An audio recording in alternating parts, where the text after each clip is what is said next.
Hello বন্ধুরা, আজ আমার লাঞ্চ রেডি হয়ে গেছে। দাদাভাই খেয়ে অফিসে বেরোবে, সেই কারণে আমি তাড়াতাড়ি দাদাভাইকে দিয়ে দিচ্ছি। আর আমার নাম মানসী, আমার চ্যানেলের নাম শহরের গ্রামকন্যা। আপনাদের খাওয়া হয়ে গেছে দুপুরের লাঞ্চ? আমাদের দাদাভাই তাড়াতাড়ি বেরোবে বলে তাই দিয়ে দিচ্ছি। আমার লাঞ্চে কী কী আছে আপনাদের দেখাচ্ছি। প্রথমে আছে লেবু, ভাত, লঙ্কা, মাছ দিয়ে একটু মুসুর ডালের বড়ি দিয়ে ঝাল করেছি, আর তোমার বরবটির পোস্ত আর পেঁপে দিয়ে টমেটো দিয়ে ডাল আর হচ্ছে স্যালাড। এর দাদাভাই খেয়ে বলবে কেমন হয়েছে।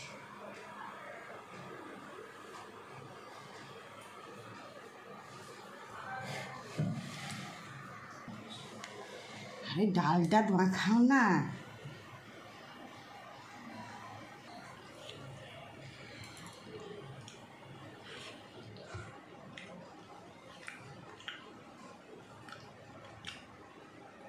পেঁপের ডালটা কেমন হয়েছে?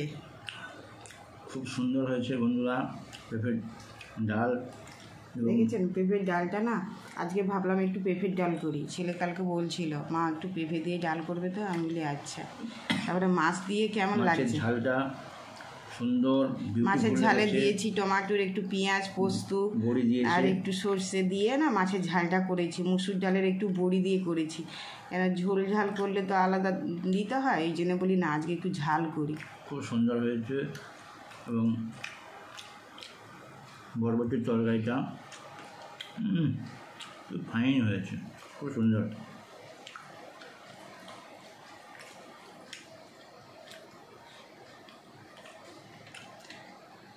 বন্ধুরা, আপনাদের ওখানে খুব বৃষ্টি হয়েছে, আমাদের এখানে এত বৃষ্টি হয়েছে।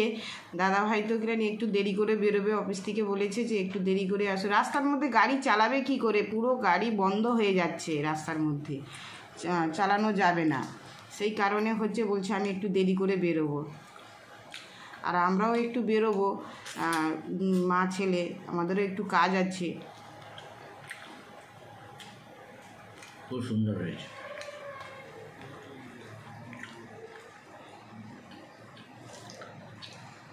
ভাতটা খুব গরম না?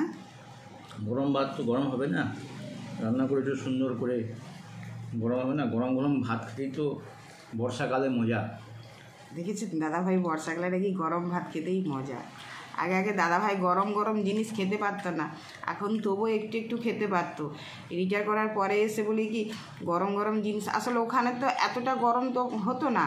ওখানে লঙ্গরে রান্না টান্না হয়ে যাওয়ার পর তারপরে তো ওদের ডাক পড়তো এই টাইমে যে খেতে আসো, তখন অতটা গরম থাকে না। আর বাড়ির মধ্যে রান্না হলো, সবাই গরম গরম খাওয়া হয়ে গেল।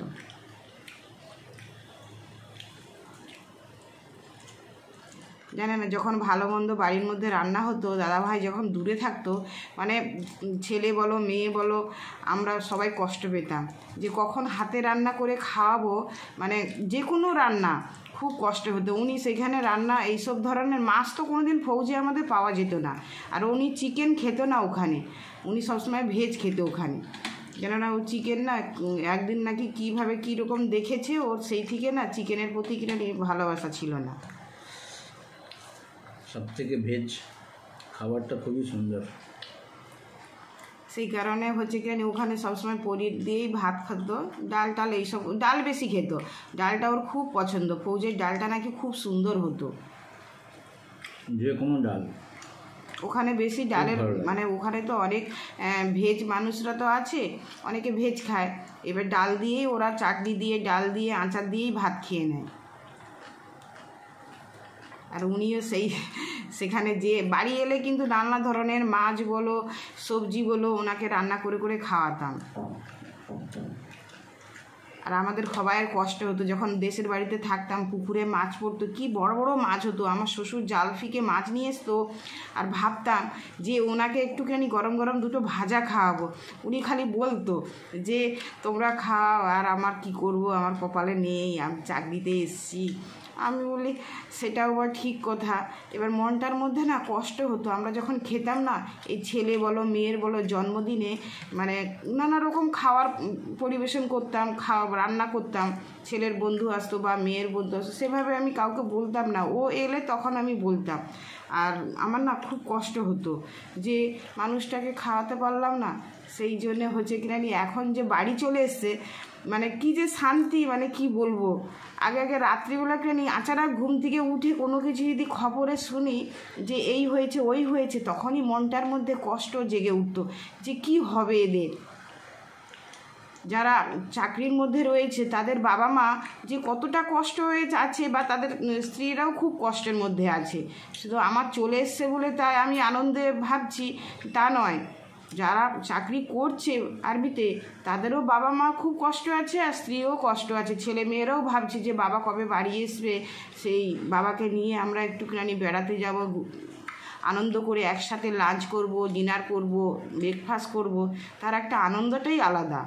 সত্যি কথা বলতে না, যেদিন থেকে বাড়ি এসছে আমরা যে কি হ্যাপি ফ্যামিলি মানে বলে বোঝাতে পারবো না, আমরা খুব আনন্দে আছি। শুধু একটা মাঝে মাঝে দুঃখ হয়, যদি আমার শ্বশুরটা বেঁচে থাকতো মানে আরও খুব আনন্দ হতো। উনি ছেলের রিটায়ারমেন্টের জিনিসগুলো কিছু দেখতে পেল না, এইটাই মনের কষ্ট। উনিও তো বড় করেছে ছেলেকে না।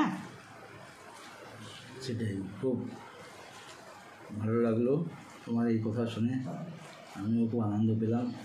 আর সবথেকে আনন্দ খাবারটা খেয়ে খুব ভালো লাগছে, তোমার হাতের রান্না খুবই সুন্দর, খুবই সুন্দর। আমি এরা মন ভরে খায় আমি যে রান্না করে দিই, প্রথম থেকেই বলেছি রান্না খুব সুন্দর।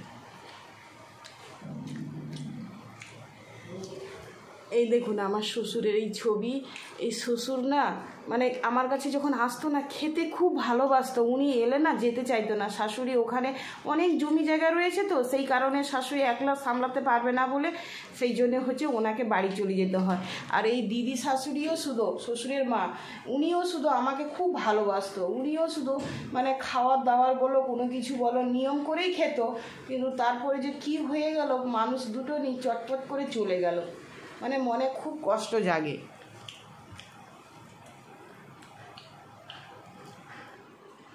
বরবটি পোস্তটা কেমন হয়েছে? সুপার হয়েছে। আমাকে কিন্তু এক বান্ধবী কমেন্ট করে জানিয়েছিল যে ও মানসীদি তুমি খুব পোস্ত খাও, আর হচ্ছে কিনা দেখুন কুঁদরি নিয়ে এলে তাকে পোস্ত ছাড়া রান্না হয় না, বরবটি নিয়ে এলে পোস্ত ছাড়া রান্না হয় না, তো কী দিয়ে রান্না করব আমার তো সেভাবে জানা নেই। সেই কারণে না তারপরে রসুন আদা পেঁয়াজ দিয়ে না সব কিছু সবসময় ভালো লাগে না, কিছু কিছু একটু আলাদা আলাদা চেঞ্জ করে খেতে হয়।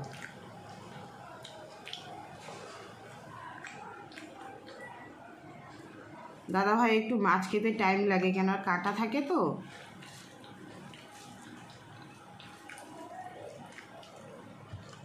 বন্ধুরা আপনাদের যদি ভালো লাগে লাইক কমেন্ট শেয়ার করুন, আপনারাও এইভাবে ফ্যামিলি নিয়ে আনন্দ করুন, দেখবেন ভালো লাগে। সামনে পুজো আসছে, আপনারা আনন্দ করতে থাকুন, আমরাও আনন্দ করি। ধন্যবাদ।